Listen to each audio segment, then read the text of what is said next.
Bismillahirrahmanirrahim. وَالَّذِينَ إِذَا ذُكِّرُوا بِآيَاتِ رَبِّهِمْ لَمْ يَخِرُّوا عَلَيْهَا صُمًّا وَعُمْيَانًا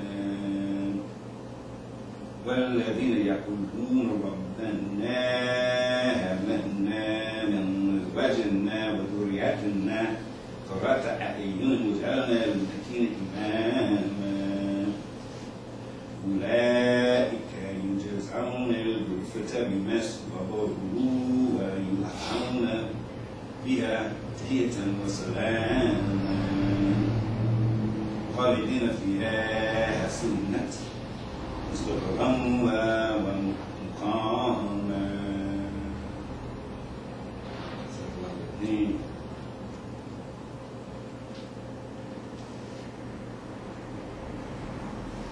Allah talks about those, he says, those when they are given the dhikr,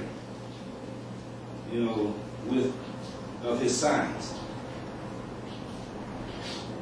they don't just droop down as if they were deaf or blind. When we're reminded of the signs of Allah subhanahu wa ta'ala, we don't just shy away from them. We actually move toward them. Like a moth moving toward a candlelight in the dark. We move toward the signs of Allah. We don't run away from them. We don't shy away from them. We don't droop down. It really quickens our pace. And this is most of you.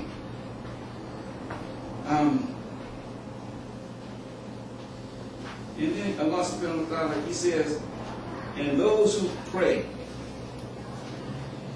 our Lord, grant us spouses and offspring who will be a coolness or comfort to our eyes, and give us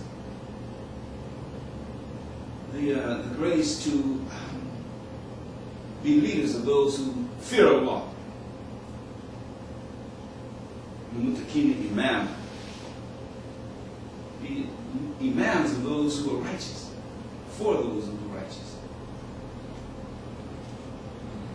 Be foremost in that race to all this good.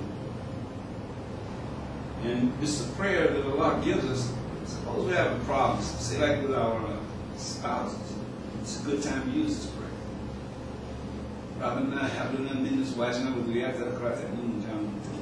Suppose you have trouble with your problem with your children. You make this prayer. Why? Because Allah subhanahu wa ta'ala says, those are the ones who will be rewarded with the highest place in paradise. Because of what? Their suffering.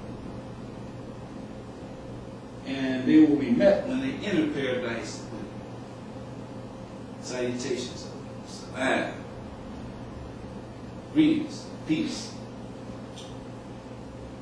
It's a powerful thing. That's the whole goal. To try to make it out of this life alive. There's another way to go, and we don't want to go that way. We avoid that.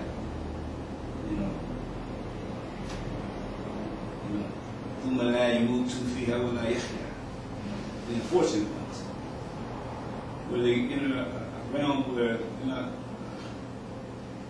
dead or alive. They're just burning, suffering. We don't want to do that. We want to go to the highest place in paradise. This is why we came into Islam. We're looking for peace.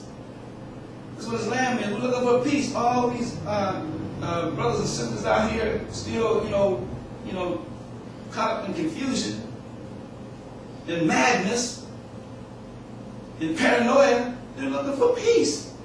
They're looking for Allah and don't even know it. As-salam. So we walk up and we say, Assalamu alaikum. And they love that. They even try to imitate me. Because it goes out of the heart, off the tongue. And I'll come up and say to you, and I ain't a Muslim yet, Assalamu alaikum, and say it correctly. And you know we have to return the greeting. Because they recognize that we are Muslim, and that makes us head and shoulders above those out there with no knowledge. And they want to be like that. They want the peace that they see in us. They shouldn't see us out there arguing and fighting and cussing and fussing. It's not the way of the Prophet ﷺ. The Prophet ﷺ was smooth. How he handled even the Kufr, and how he handled the Kafirs. You know, he was smooth. He even treated hypocrites like they were Muslims.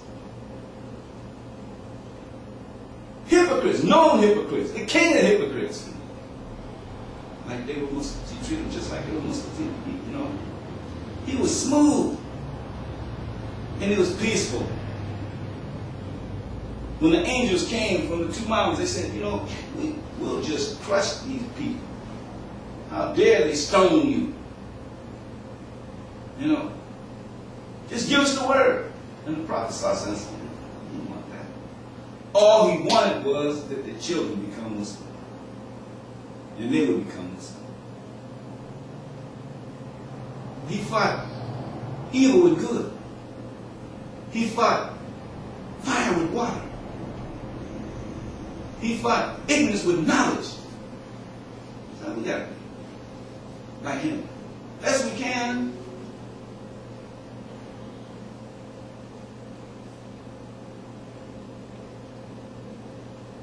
When we do these things and we behave in a way, we try to take on the character of Rasulullah. I don't just make any difference if man or woman, we still take on the character of the Prophet. And what was the character? His character was this, the Holy Quran. That was his character. He was Al-Quran, Yamshi al-Ard, the Quran walking upon the planet Earth. He put the Quran into effect. He walked like he talked. That's how we got to do. And when we're confronted with a whole lot of fitna and mischief, and evil, we go into a sovereign. We get very, very patient with it. When we do that, we should know that Allah is with us. He's our support. He's the one that gives us the patience to deal with all this craziness. We are constantly bombarded. And just hold on to the rope that Allah subhanahu wa ta'ala mercifully extends to us. All the way up until, like the Prophet said, he said, he said something to the effect he was not going to be satisfied with 1 foot in Jannah. He wasn't only going to be satisfied when both his feet were in Jannah. Right foot first, then his left foot. So subhanAllah, that's how we have to be, like him. We can't ever be comfortable with what's going on this earth. Ever. The Prophet said there's no comfort in this life. Only comfort is in the next life. So we can't get comfortable with this. We can't say, that's just the way it is. We just go along with the nonsense. No, we have to just beg Allah for the sabr, and the healing to deal with this stuff.